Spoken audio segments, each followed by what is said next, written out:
कई रोमानवी मौके मिलते नज़र आ रहे हैं और 10 जुलाई को आपकी रोमानवी ज़िंदगी में बहुत कुछ होने वाला है।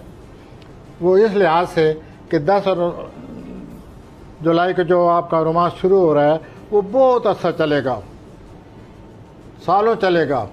यानी पक्का रोमांस शुरू होने वाला है। आप इसको पक्का रोमांस कहते हैं। ओके। अच्छा, इससे पहले क्या था? कच्चे कच्चे थे, छोटे छोटे। पहले आपने कहा ना रोमानी, किसी कौन सी फर्ज से मिले हम कि भाई पहले क्या हो रहा था, अब रोमांस आ गए सही मैनों में, और ये आगे बहुत लंबा चौड़ा रोमांस है। इसके अलावा सोशल लाइफ भी भरपूर है। अच्छा, लोग आते जाते मिलते मिलाते हैं और बड़ी अच्छी महफिल लहराई होगी और आपकी किसी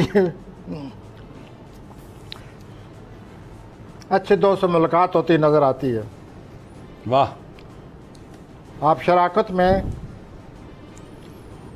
एहतियात करें, मसाइल पैदा हो सकते हैं, लेकिन आप अगर अपना काम कर रहे हैं तो उसमें मज़ीद मजबूती आ रही है, आपकी पोजीशन मज़ीद मजबूत हो जाएगी। असर आपके कारोबारी जो मामलात हैं उनमें तब्दीली आती रहेगी और आपको बढ़ने के लिए मज़ीद उकसाते रहेंगे। लेकिन जो मेन इवेंट आपका आने वाले हफ्ते में, दैट इज़ रोमांस। अच्छा।